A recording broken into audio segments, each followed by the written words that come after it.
Possible comeback movie ng Katniel.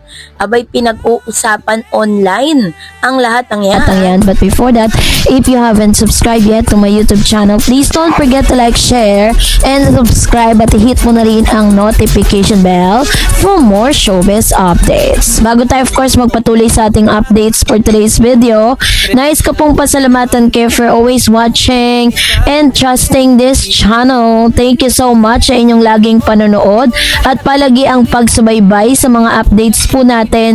Maraming salamat po.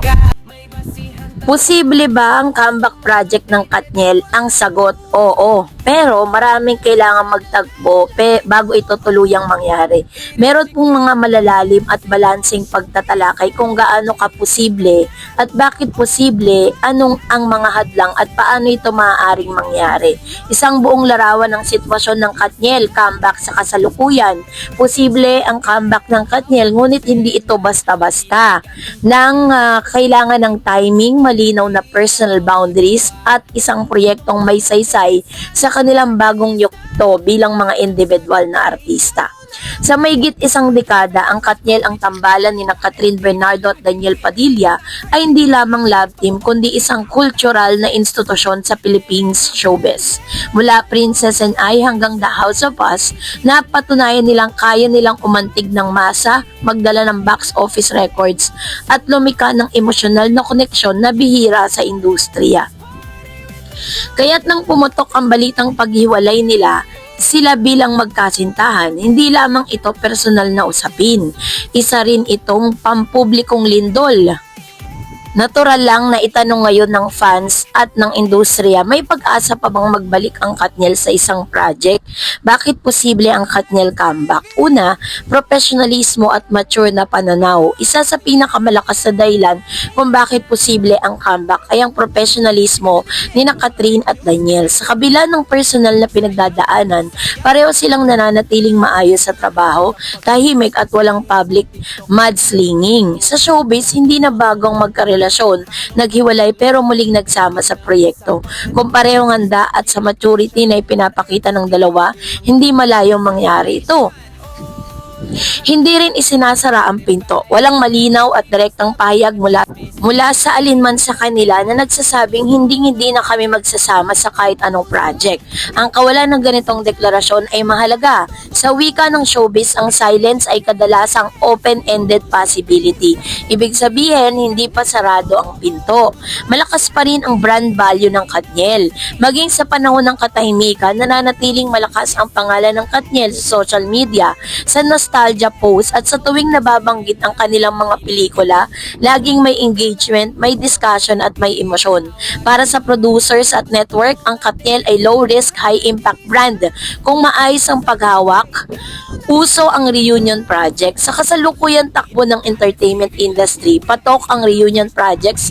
Hindi na ito kailangang romantikong pwedeng mature drama, healing story, second chances, hindi bilang lovers kundi bilang tao o kahit magkaibang ARC pero iisang project. Hindi na kailangang ibalik ang kilig formula para gumana ang Katniel na sa screen. Bakit hindi pa ito agad nangyayari? Kailangan ng personal na paghilom. Hindi pwedeng baliwalain ang katotohanang may emosyonal na sugat ang isang breakup, lalo na kung mahaba ang pampubliko ang relasyon.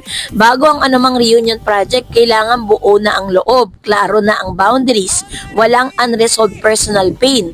Kung pilitin ito ng maaga, posibleng mas makasama kaysa makatulong. Meron din tinatawag na bagong yugto ng kanilang career. Sa ngayon, malinaw na parehong tinatahak ni Catherine at Daniel ang individual growth. Si Catherine ay may mas pumipili ng mas personal at empowering projects. Si Daniel naman ay mas tahimik, ngunit tila nagre-realign ng direksyon. Sa isang Katniel comeback, kailangang umayon sa bagong identity na ito. Hindi pwedeng ibalik lang ang dating formula. Of course, meron ding tinatawag na pressure mula sa fans at publiko. Isa sa pinakamalaking hadlang ay ang sobrang emosyonal na attachment ng fans. Kapag nag-comeback ang Katniel, aasahan ng ilan ang reconciliation, romantic revival at balikan sa totoong buhay.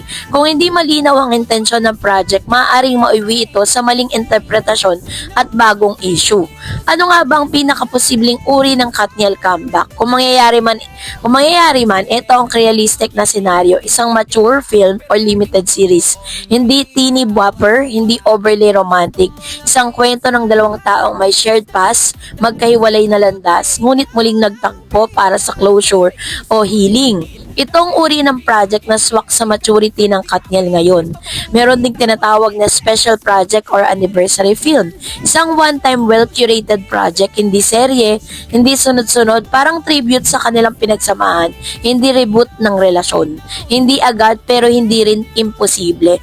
Kung mayayari man, hindi ito bukas o sa susunod na buwan at mas posible ito pagkalipas ng ilang taon. Kapag malinaw na ang personal chapter nila, kapag handa na ang mga fans na mas realistic at hindi fairy tale na Katniel. Dapat bang mangyari ang Katniel comeback? Yan ang tanong ng marami. Sa pananaw ng marami, oo, pero sa tamang paraan.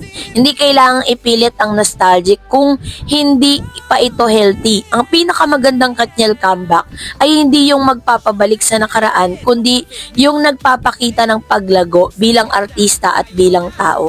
Kung ang proyekto ay may lalim, may respeto sa personal boundaries at hindi umaasa lang sa kilig, mas magiging makabuluhan ito hindi lang sa fans kundi sa legacy ng Katniel. Sa kabuuan, ang posibleng Katniel comeback project, ngunit hindi ito madalian, hindi dapat ipilit at hindi dapat ibenta ni bilang fairy tale reunion. Ang tunay na lakas ng Katniel ay hindi lang sa romansa, kundi sa katotohanang sabay silang lumaki sa mata ng publiko. Kung dumating ang araw na muli silang magsama sa isang project, hindi ito magiging tungkol sa pagbabalikan, kundi tungkol sa pag-amin na may mga kwento na kahit tapos na, karapat-dapat pa ring ikwento ng may dignidad. At kung hindi man ito mangyari, ayos lang din dahil minsan, ang pinakamagandang legacy ay ang marunong ka magpaalam ng buo, malinaw at may respeto. Kaya naman ito po yung pagpapatunay na kahit wala po or hindi po tinutuldukan ni Catherine at ni Daniel Padilla ang kanilang reunion project, maaaring meron pa silang tinatawag na right timing para po magkaroon ng comeback movie at comeback reunion movie ni Miss Catherine at ni Mr. Daniel Padilla.